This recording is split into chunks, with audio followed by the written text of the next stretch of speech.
What's going on, guys? Welcome into the Blazers Uprise podcast here on a Wednesday. I did plan to have some stream upgrades for you guys, but that's gonna come Friday. I'm holding off on that. I gotta make sure I know exactly how to run it. I'm basically going to be testing some new software and bringing you guys some new stream upgrades, some new graphics that are a part of like what is provided to me by the service that I'm going to use. So that should be pretty cool. So make sure you guys tune in Friday. Tune in Friday for that podcast, because we're going to take things to the next level once again. We're going to try and keep making things better and better for you guys. Thank you guys for tuning in here on a Wednesday. It's 4:05, so we got to start off with our usual, which is picks against the spread. I will have an intro for this, hopefully Friday. But for now, we still just got the basic stuff. So just jumping into the records here. I finally gained some ground on Eric Brandt. I went 5-2 on Monday. He went 2-5. Chat went 3-4. For January, I put our records up there for January, man. I changed the graphic, and it shows how bad we've been doing in January. You were 39-40. You're 39-46 for January. I'm 35-50, even after going 5-2 Monday. Chat's 38-47. So January's been wonky, I guess. So now I'm only 7 games back. You said you wanted to say something about Monday. Yeah. So Minnesota was playing Sacramento, and that was my double down game. Mm-hmm. And Minnesota was up 17 with 3 minutes left.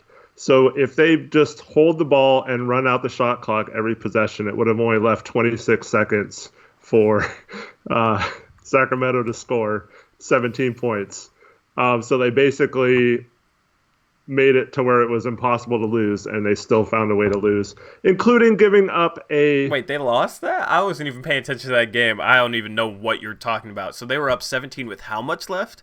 With 3 minutes to go, they were up 17 points, that? which I'm is gonna have to watch 6 that. possessions, right? Yeah. And I don't know if you saw the last play of the game, but they fouled Fox, and Fox goes to the free throw line, makes the first one to cut it to 2, and then he throws the ball off the front of the rim.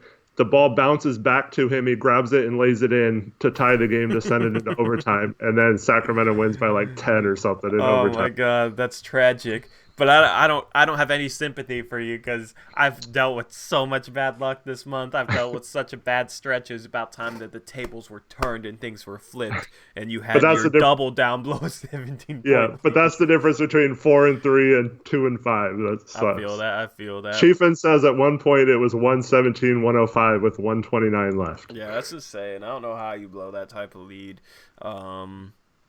That comes close to, I don't know if you remember back in March Madness, it was a few years ago, it was Texas A&M and I forget the other team, but it blew like a 12-point lead with like 50 seconds left or something. Yeah. And I remember how crazy that was. Team just kept turning it over, and that's the closest I've seen in the NBA to that happening. So anyway, I'll take it. Oh, well. I'll run with it.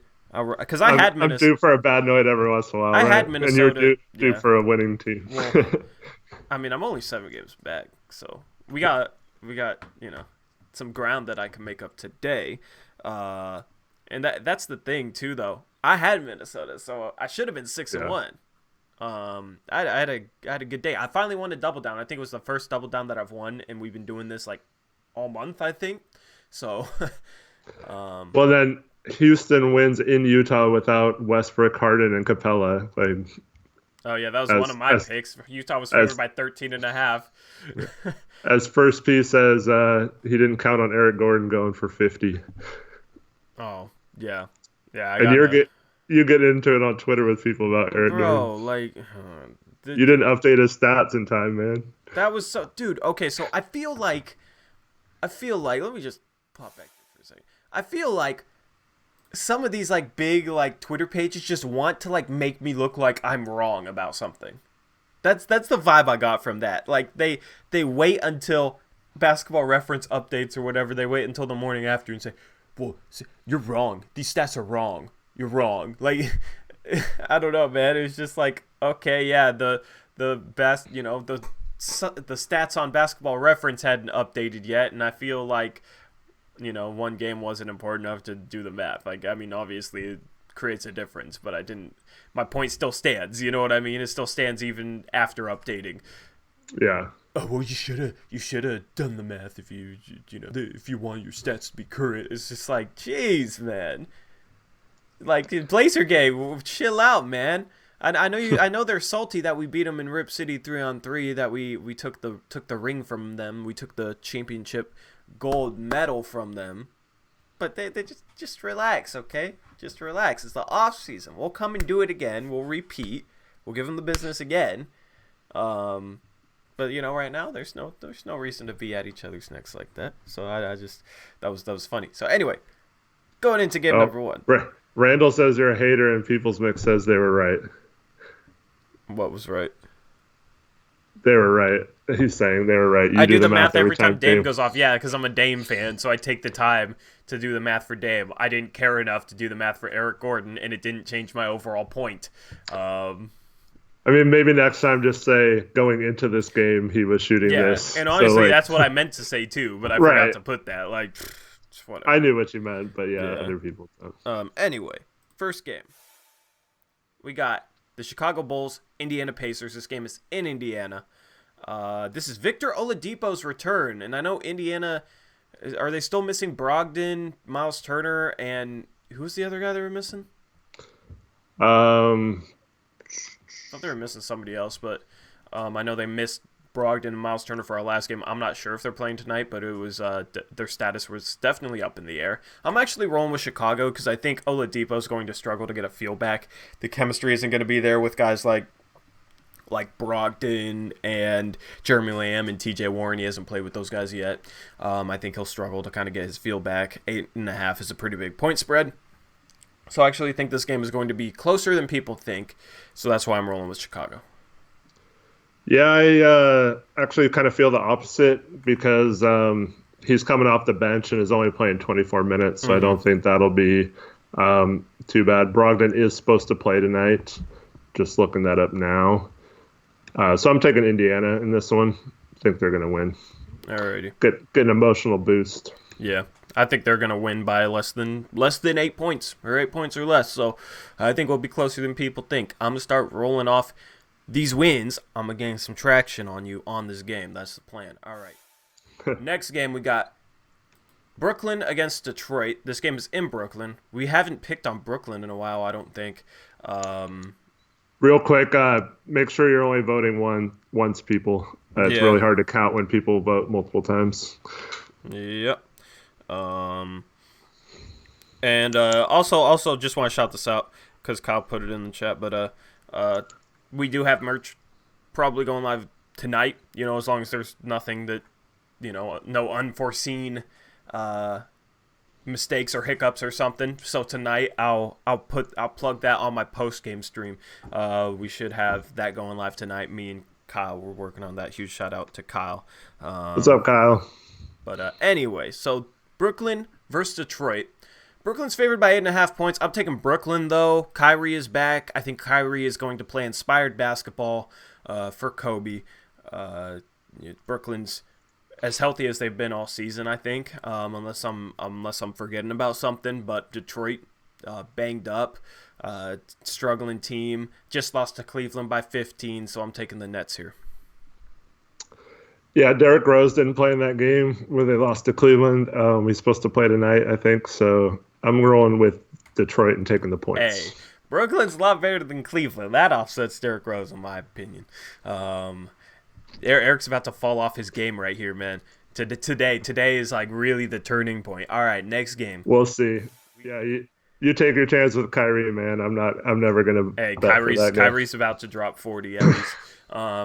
New York Knicks taking on the Memphis Grizzlies. Memphis is only favored by 2.5, which surprised me, so I'm doubling down on Memphis. I think that was the team I doubled down on on Monday. I think that's the team I doubled down on. I can't remember, but I'm pretty sure it was Memphis. I'm actually not sure at all, but I bet on Memphis, and it's worked out for me this season, so I'm doubling it down on them. Doubling it down against the Knicks isn't that risky, in my opinion. Yeah. So we have 4 people now saying double down, so I'll use that as the double down for chat, too. Okay. That's actually a good way to do it. And not one person's voted for New York. So. Alrighty. And you're going with Memphis for obvious reasons, right? Yep, I'm going for Memphis as well. Alrighty.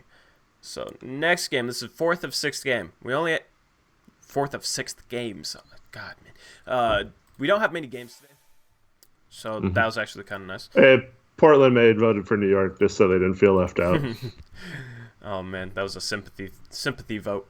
San Antonio is playing in San Antonio, taking on the Utah Jazz. Utah's favored by 4.5 points.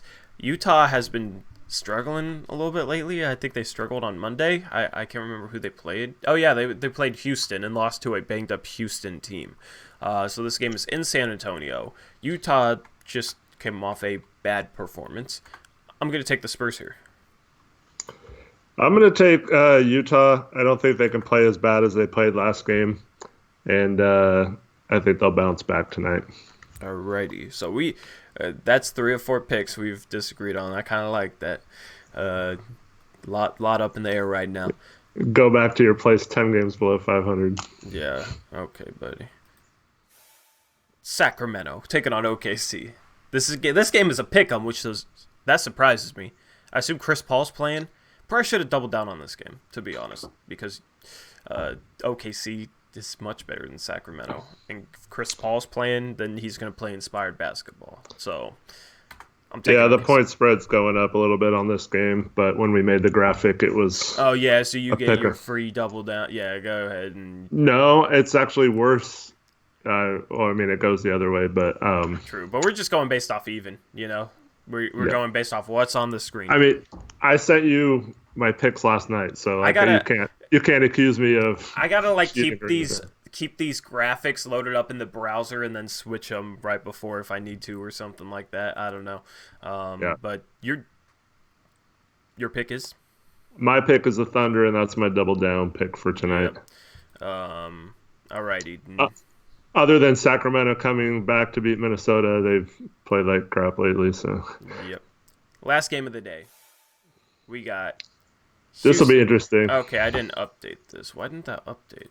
Hold on. Actually, I'm not gonna do it. So Houston is favored by 3.5. Right. I'm actually rolling with Houston. I tried to update the graphic, but for some reason it didn't upgrade. So actually, I'm gonna try and upgrade it right now.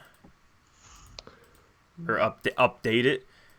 Let's see here. I don't know why it didn't update.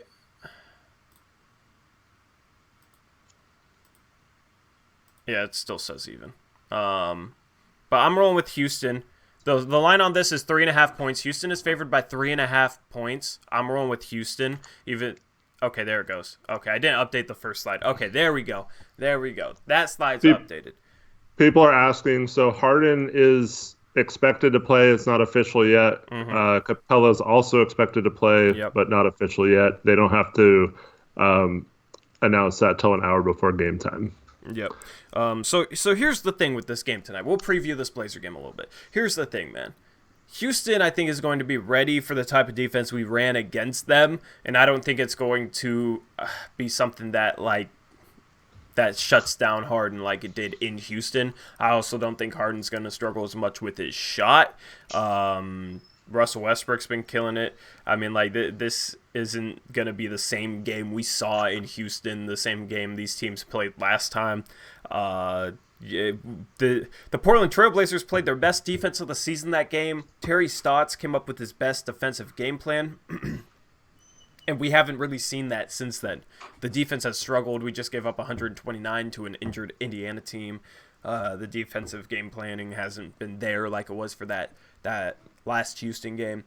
So that's the thing, man. Without that, and with Harden probably playing a little better, and the fact that you can't really trust this Trailblazer team to be consistent. You can't trust this Trailblazer team to be consistent. It's hard to pick for the Blazers, man. So even though Houston's favored by 3.5 points, I'm rolling with the Rockets. Hopefully I'm wrong. This would be a cool game to win. Cool to beat them again, but we'll see. Get the Ariza factor. I'm picking Portland. I think they're going to get it done tonight. Ariza factor has you picking Portland automatically? Okay. Randall Pink Floyd says, don't be a homer when gambling, number one rule. Exactly. But yeah, But Portland's always kind of undervalued in Vegas in a lot of these games. So Okay, honestly, yeah, you think Portland's gonna win tonight? yeah. I mean, I picked Portland when it was a pick 'em. Okay. Yeah, I just don't trust them, man. It's just so hard for me to trust them. You guys can't even blame me for that, man. This team's just so hard to trust.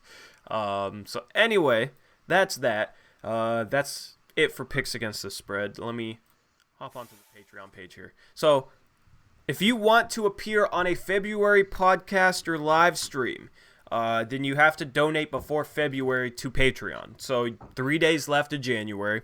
If you want to come talk ball with us, we'll have the trade deadline in a little over a week, so we can, I'm not going to bring anybody on for that stream, but if you want to talk trades after that stream, live on stream, then donating to Patreon right now will give you the opportunity. So basically you just have to be donating to Patreon $10 a month or more, and you have to be doing it before that month to appear in a live stream. So the link is in the description below. If you guys are interested in that.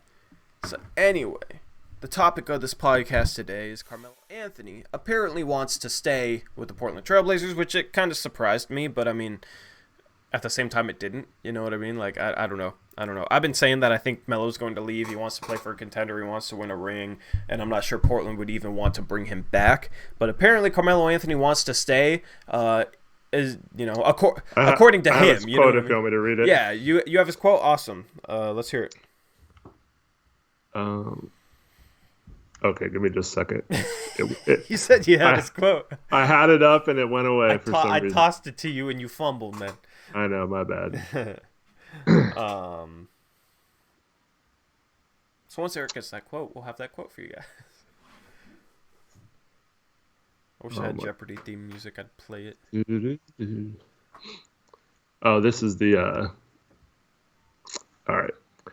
So he said, I would love to stay. I feel like this is the place for me to end my career. It could have happened earlier, but it didn't. Now where I'm at in my life and my career, this is where I want to retire. Some pretty strong words. Yeah. I don't know if that gives me some Aldridge vibes there or not, but... I mean, if he left, it wouldn't be Aldridge-esque, I don't know.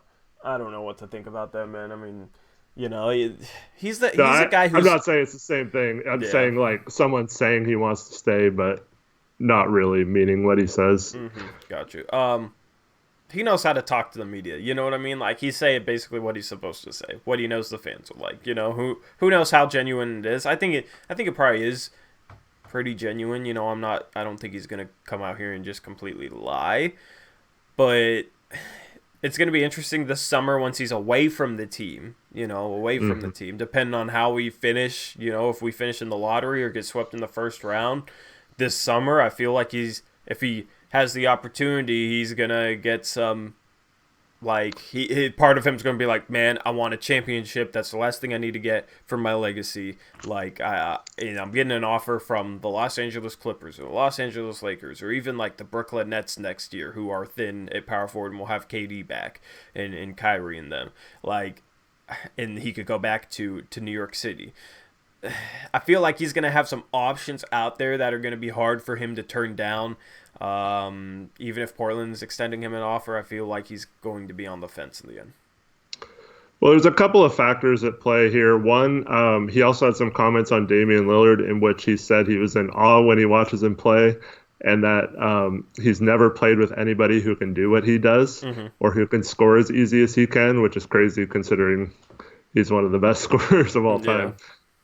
So, I mean, that might have a heavy influence on his decision. He just might feel comfortable like Rodney Hood did. But the other factor is this organization, as much as we give them hard time on occasion, they're fairly well structured in terms of there's not a lot of nonsense, you know what I mean? Or things that you would be ashamed of, or other than not trading someone or making a bad trade, or those aren't what I'm talking about. I'm talking about the culture. Olshey and Stotts and Dame have built a culture here that is accepting of everyone. There's not really any bad vibes or bad players here. So I think that goes a long way when someone comes from an organization like the Knicks or the Rockets, where it's kind of chaotic, especially the Knicks. I mean, that's like the worst run franchise in the NBA.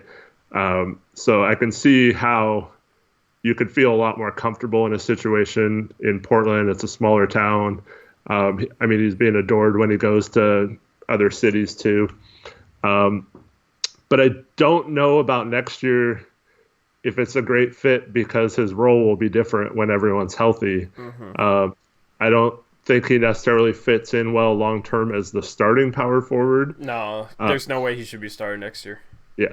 So he'd have to be willing to not only accept probably the minimum contract unless we have a situation where we have like the biannual exception or something, but I don't want to like give him any part of the mid-level exception because then that takes away from the quality of player we can bring in from that. So anything above the minimum, unless we had the biannual exception, it would pretty much make it not worth it to me because you're factoring in not being able to bring in another player too.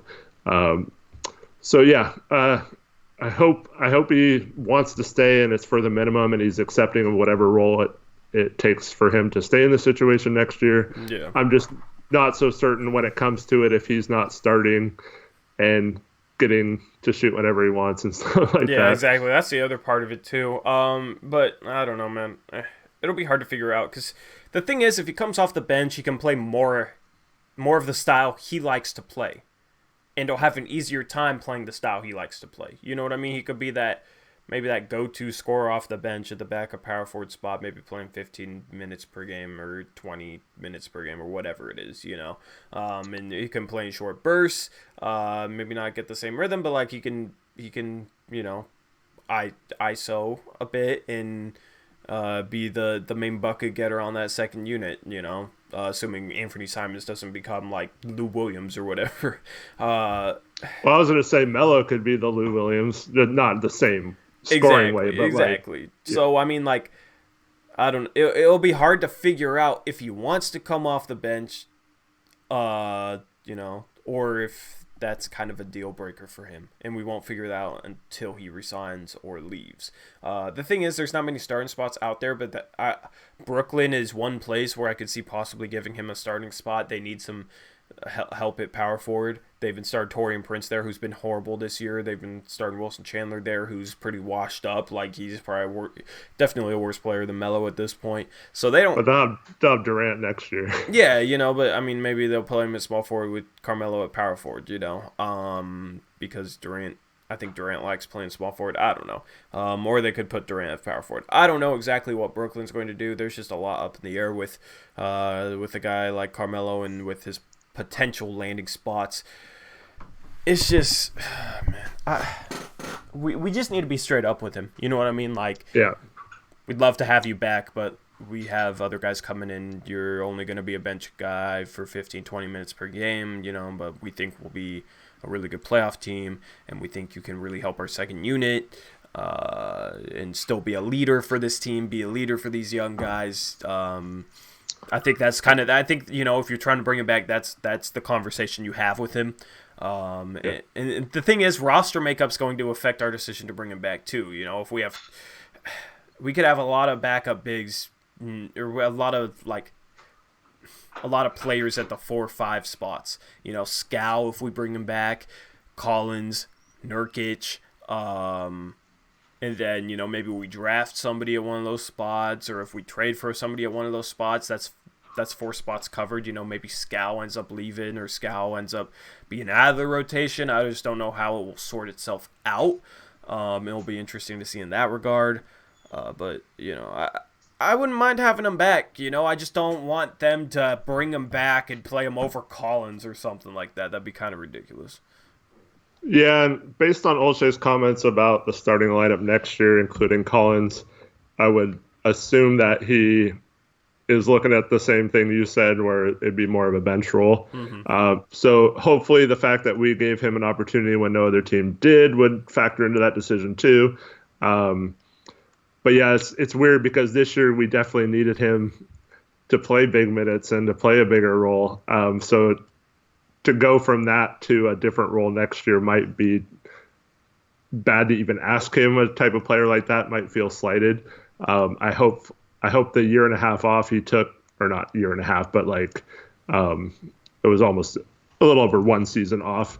I hope that factors in and he recognizes that Portland did give me this chance and they're not like slighting me. They're just trying to be honest with me, like you said. So hopefully that's the case and that he's not expecting to get like $10 million a year or something.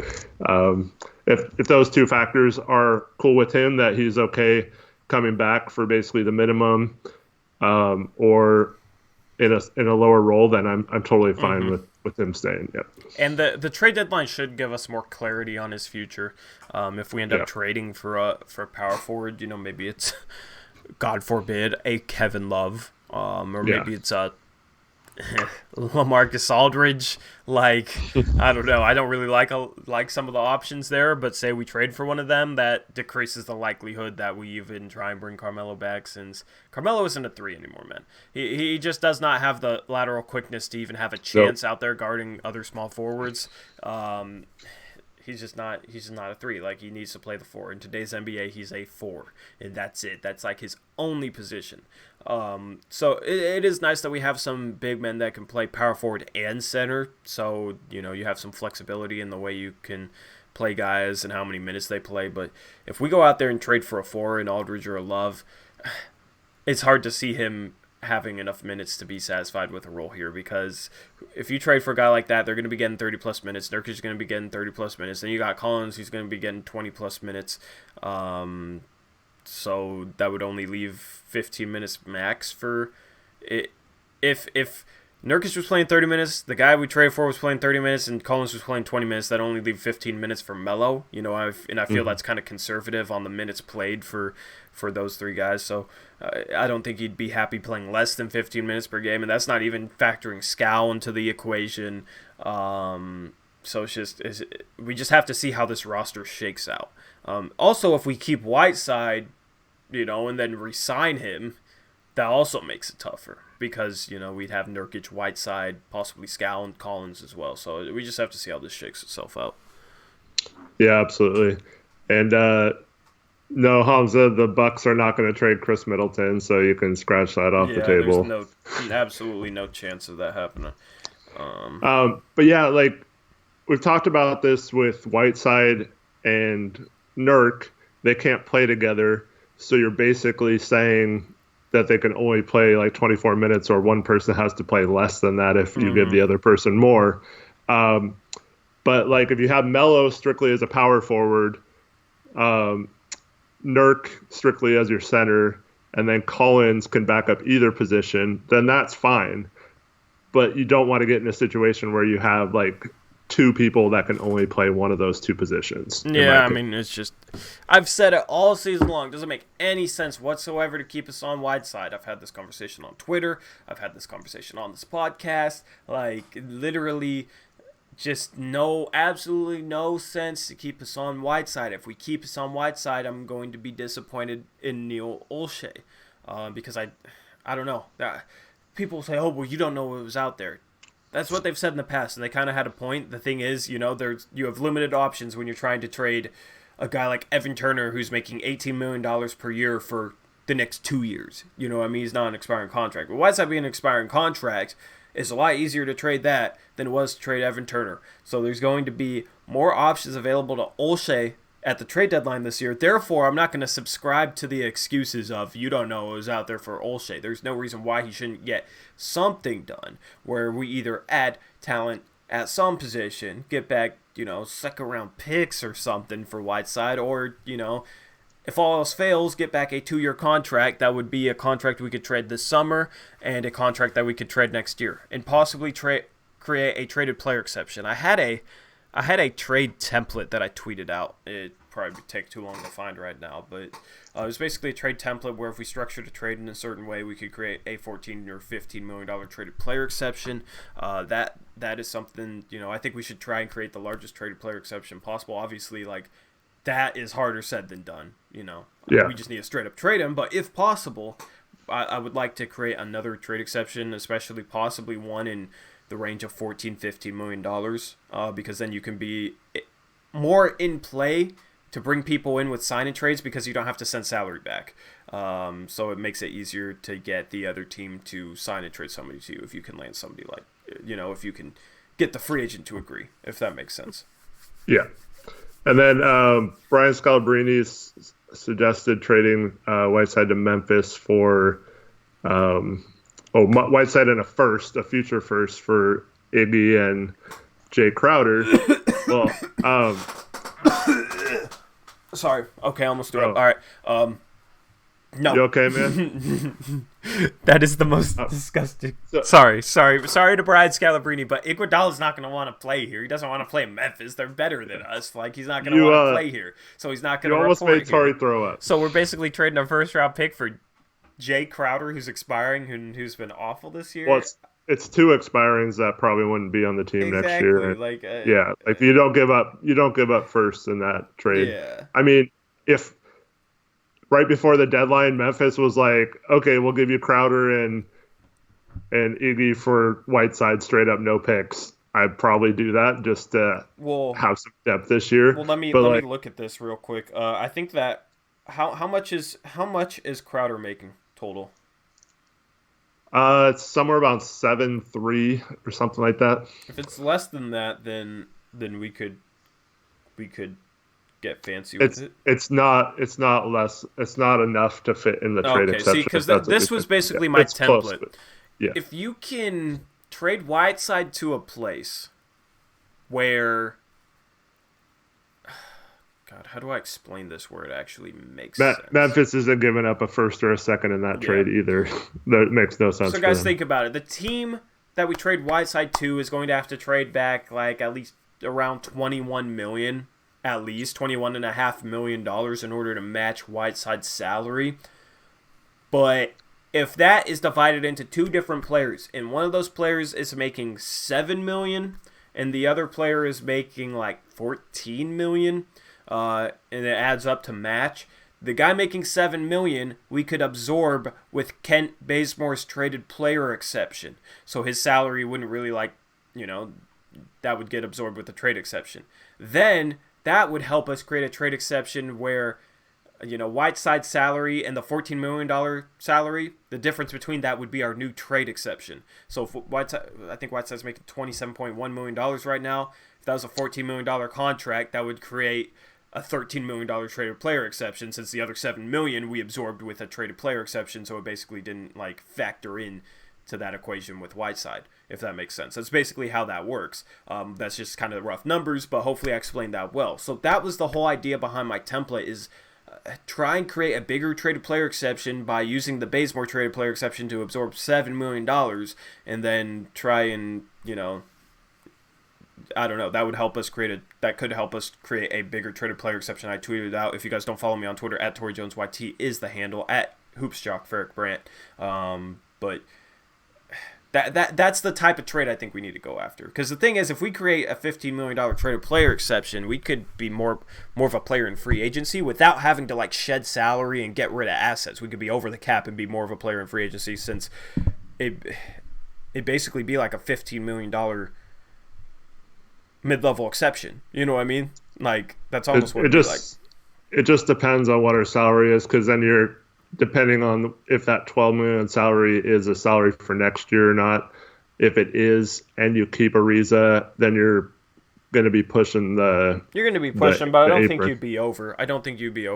Because I did some of the rough math. It would be close, but I think you could get under. And then if not, I think you maybe try and trade Ariza down or something. I don't know. It just depends. But the thing is, the one target I want to go after in free agency this summer is Bogdanovic, because I think we could land him. I think he's the type of guy who would be willing to come to Portland. He's really, really cool with Dame. I don't know how cool he is with Nurk, but they're two European guys, so maybe he's cool with Nurk. I don't know what country Bogdanovic is from. I don't remember, but that's a guy who could play shooting guard, small forward. He can defend. He's been a decent defender this year, and he can shoot the three ball, and he can make plays off the dribble, and he can pass. You know what I mean? So he's not like great at any of those things, but he has flashes of being great. And I feel like if you could get Bogdanovic into Portland playing off a guy like Dame Lillard, CJ McCollum in a better, I railed on people for saying this about Mario Hezonja, but maybe you could get Bogdanovic in a little better culture. I think his game would take another step.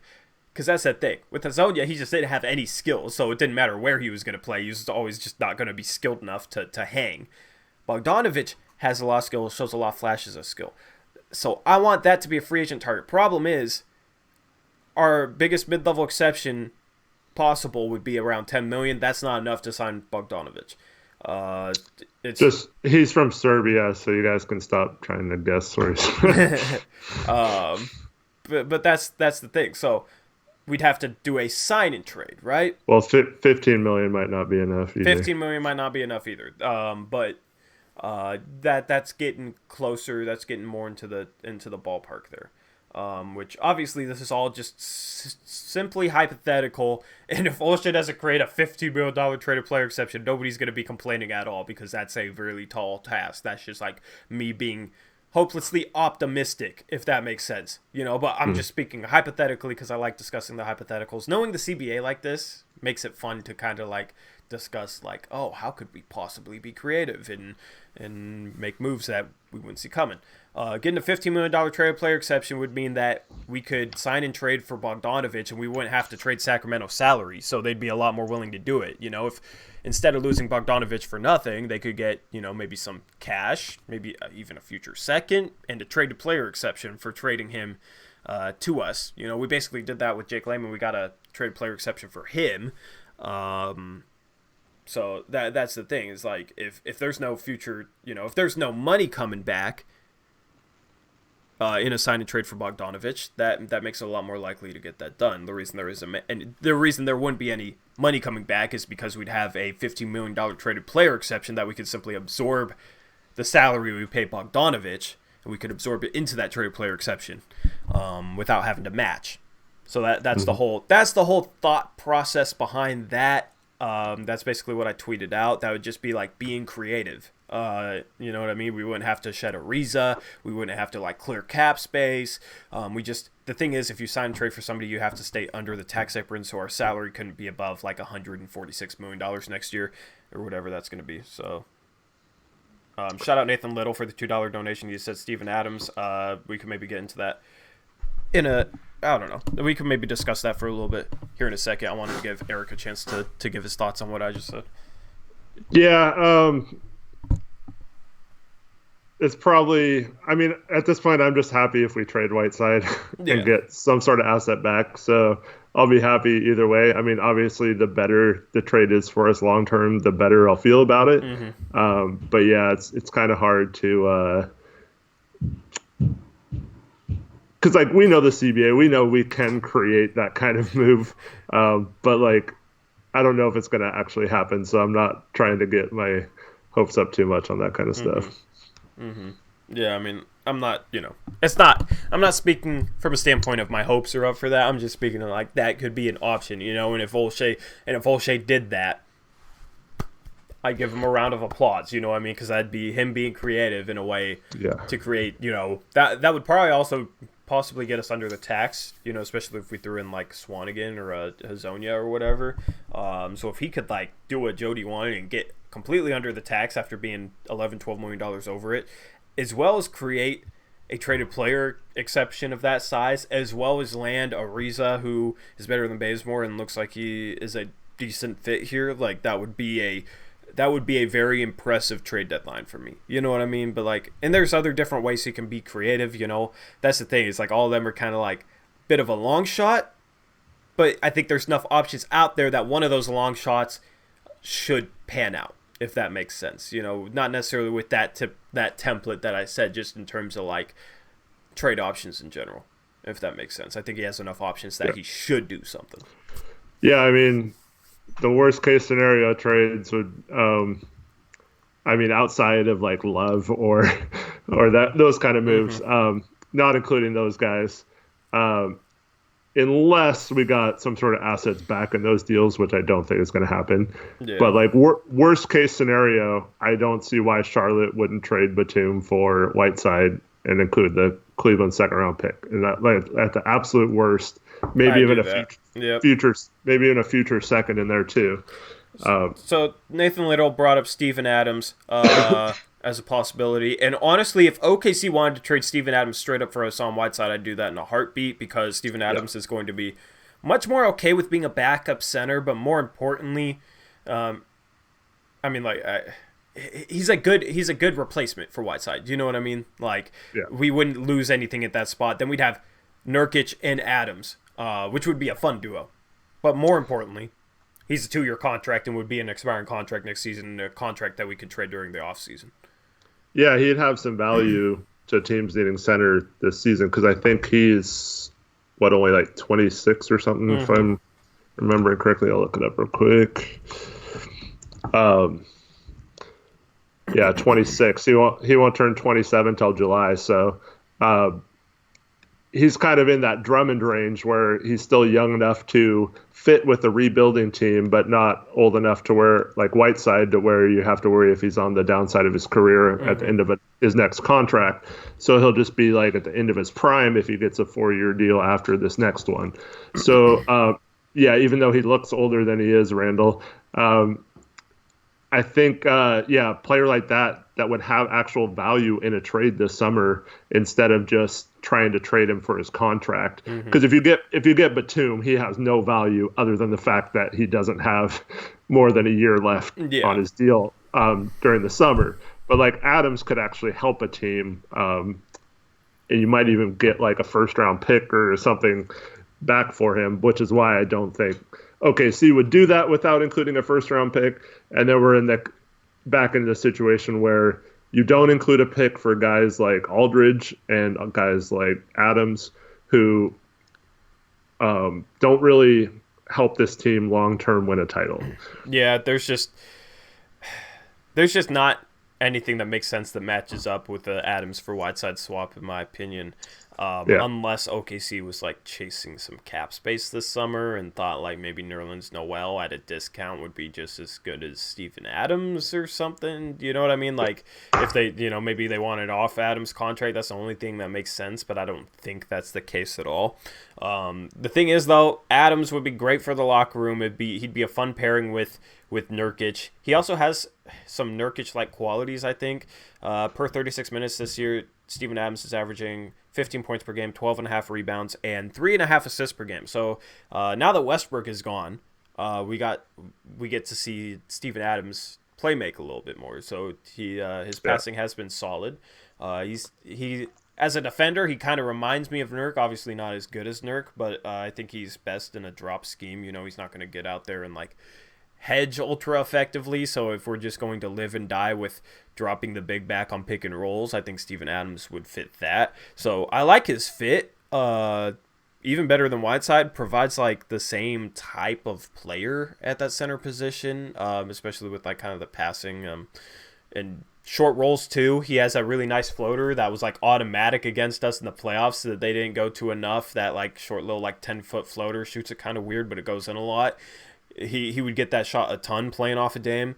I think his fit would be nice, and then the contract, of course. I want to have a tradable asset this summer beyond Ariza. I want to have a $10 to $15 million contract, or a $10 to $15 million traded player exception this summer, so that we can orchestrate trades. Because the thing is, we need assets to trade. If we had just let Bazemore walk and we had just let Whiteside walk, outside of Dame, CJ, and Nurkic, our biggest contract after that would have been a $6 million contract to Rodney Hood, which probably wouldn't even be tradable at the draft, since he has to accept his player option, and he probably wouldn't do it until like free agency was starting.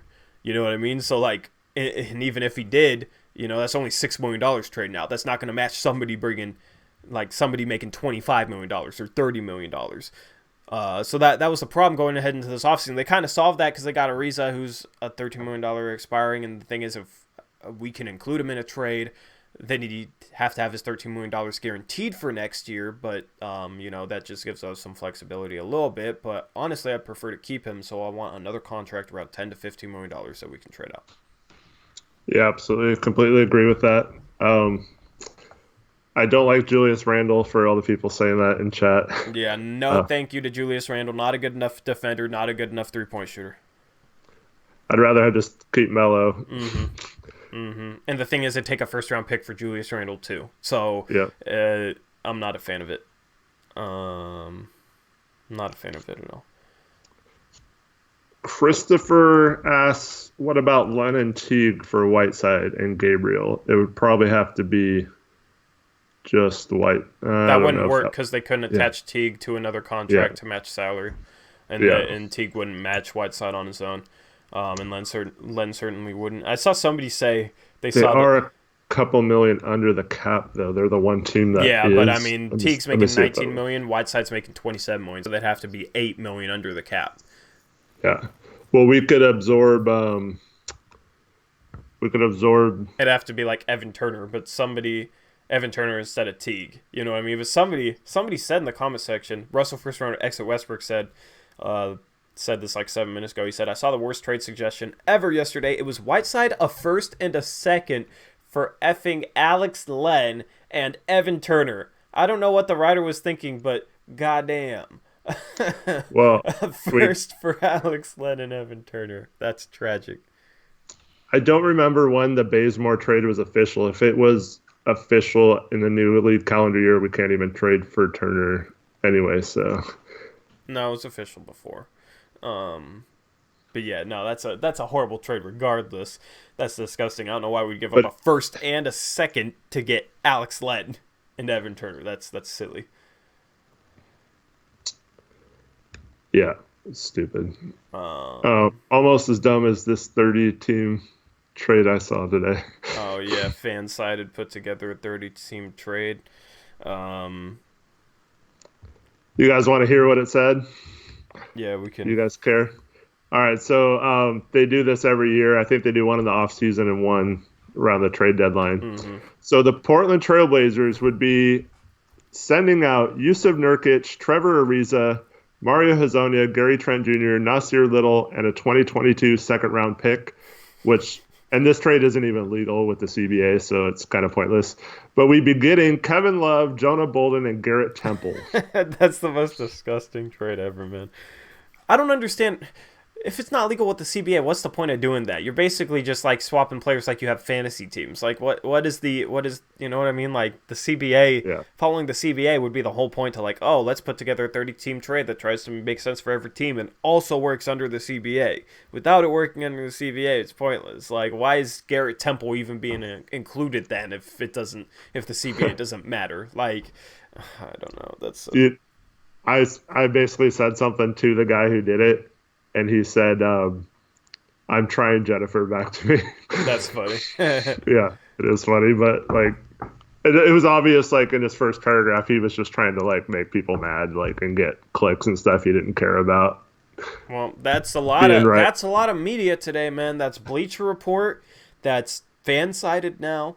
Doesn't understand the cap. Yeah, you know what I mean? Like, I've seen stuff on Rip City Project that doesn't, work under the CBA, and I've tried to like say, hey man, if you want to like run these by me, I could give you an answer like that if I'm available on whether or not they work under the CBA, you know what I mean? Like, but that's the thing, it's like if you're in the media, how do you not understand the CBA or like make stuff work under the CBA? Like, I get if it's a 30-team trade, but that a lot of the media is just clickbaity and doesn't really even like know the players like me and you do, you know what I mean? Like, they don't watch the game or study the game like that, but then also they don't know the CBA as well, and it kind of makes me cringe, man. And that's why in the future, I want to accomplish some things and get my own site off the ground, which my site's gonna go live tonight, but that's just for merchandise. It's just a bare bones kind of stuff. I'm waiting until the summer because I know I teased that sometime this winter I'd try and get out a full website with like where people could write and that type of stuff, but that's a lot of work, so I'm saving it till the summer where I can give more attention to that. Kyle would probably help me out with that, which would be awesome. And I'll have to figure out some sort of deal with him, but I want to do that this summer just because, dude, I see these media outlets, man, and it's like I'm not trying to beef with anybody anymore. Like I'm not trying to like have drama anymore, but it's just like I just see this stuff and it just makes me kind of cringe when somebody's like 3 trade ideas the Portland Trailblazers could do, and then they can't do them because it doesn't work under CBA. So he responded back to me because I said it was obvious you're just trying to make people mad, so whatever. And he said it's unrealistic on its face, but I do try to make it as realistic as possible. I thought it was legal for every team, at least from a salary in and salary out perspective. So just ignoring the fact that you can't combine salaries and of certain players and all that stuff. So like, yeah, it drives me crazy when people don't realize that. Or like you were mentioning, Bleacher Report talking about Dame wanting out and stuff like that. Can't even be traded this year. Yeah, it's a joke, man. It's a joke. So we just have to take that over the next 5 years. Yeah. Hamza, I told Hamza earlier today that we should just clip me ranting about that after the Dallas game. About people wanting to trade or saying that Lillard would be gone and just play that clip anytime someone mentions him. Yeah, I think I was going into that was a feisty live stream. But yeah, we'll have another post-game show tonight. Feels like the basketball is a lot lighter in the past, because we've had 2 days off in between games. This is our 4th game since the 20th of January. If our schedule had kept up the way it was, this would be like our 5th or 6th game since the 20th of January. So, gonna hit you guys with that post game show tonight. Gonna go try and work on a couple things. Until then, Tommy Thompson said it sounded like an angry dad. That Hamza also said that, so that's 2 people. You kind of did. I ain't gonna lie. It was funny though. It was perfect actually. Yeah. We'll cover this game tonight. Trade deadline's coming up in 8 days, so it's literally only 8 days away.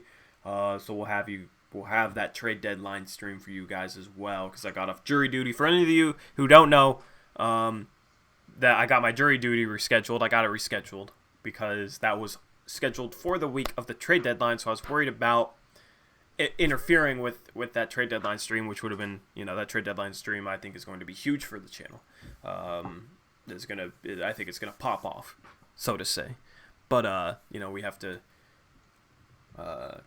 I just wanted to let you guys know that I got it off. So that's a win right there. So we'll cover it in full. We'll have brand new graphics because I'm going to do the stuff that I said Friday for the podcast Friday. I'm going to change the software that I'm streaming with a little bit, and it's going to allow me to do some cool stuff that I can't do right now. Or I could do it right now, but it'd take a ton of work. But like there's a service that allows me to do it like where it's easy. I just got to buy it, and I gotta set that up. So Friday, make sure you guys tune in for the podcast on Friday because we will have stream graphics upgrades and like a bunch of cool stuff. It's nothing huge, but it'll be nice. And then we're gonna ramp up to the trade deadline with that. And then the trade deadline, we're gonna have a bunch of cool graphics, that type of stuff. We're gonna cover. We could probably put a Adrian Wojnarowski Twitter feed on the screen. Maybe we could do that. I don't know. If you guys have suggestions for us, leave them in the comment section of this podcast. I'll tweet something out, post something on the community tab. If you guys have some different features, graphics, whatever that you want to see on that trade deadline stream, we're all ears because I'm trying to make that as aesthetically pleasing as as good of a stream as possible. Chat's cracking me up. All right, yeah, I see you laughing. 24-hour stream? Yeah, no way. What's up, Kyle Campbell? Tory for Life says he loves me. I appreciate it. But yeah, so that's I'm excited. The next week we're gonna Me too. We're gonna get some stuff done. We're gonna have some fun with this. So you need a Captain Twitter on the screen. I know, man. I'm not trying to put any. I don't know if he cusses with his whole shtick though. But Actually, you know what? I probably won't put a Wojnarowski Twitter feed on the screen because I want to break the news to people. Yeah. I will have like an animation, like a trade alert animation that'll cover your screen a couple seconds and like maybe like a quiet little siren noise, and they'll be like trade alert, and then I'll break the news and I'll feel like legit reporter status. The Portland Trailblazers just traded C.J. McCollum and Hassan Whiteside to the Milwaukee Bucks for Wesley Matthews, DJ Wilson, and a second-round pick. I can break that when that happens and whatever. Hey, man, most of the Portland media just gets their stories from Woj anyway. Captain Kappa says you wouldn't know because you don't follow me. I don't follow a ton of people, man, because I like being able to, like... I see the stuff you tweet at me. You know what I mean? So, you might have earned a follow back though. But no, I don't want to like follow like 1,000 people where I can't like find stuff that I want on the timeline to like retweet for you guys. Because I like retweeting interesting stuff about the team or about the NBA, and I like retweeting that for you guys to see in case you didn't see it. So the thing is, if I follow 1,000 people, like these other Twitter accounts that follow 1,000 people, so they get 1,000 followers, like then I wouldn't be able to sort through that mess, if that makes sense. So that's why I don't follow everybody. I like following people who follow me just because I don't care about the clout or anything. So I don't care if people look at my page and be like, oh, how did that guy get so many followers? No, it's not about the clout. There's just people that come out here and follow like everybody, and then if they don't get followed back, they unfollow. You know what I mean? Like whatever. I shout out my Twitter. I try and tweet interesting stuff for you guys, and I follow some people that are like in here constantly. But I don't really pay a ton of attention. I follow like stuff that you guys might find it interesting for me to retweet.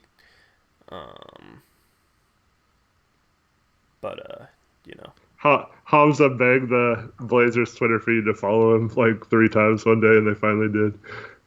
Yeah, they followed my original account. That's funny though. Following me, bro? Nope. Actually, maybe I am. I'm not sure. But anyway. We'll catch you guys tonight. I want to leave this place before it's actually dark outside, so I'm gonna wrap up this podcast. And I don't know. There's nothing left to plug, so I'm just gonna hit you guys with the outro and end this quickly. I'll see you guys later. I'll see you guys tonight. If you guys tune into that post game show, I hope you do. Anyway, peace out. Go Blazers.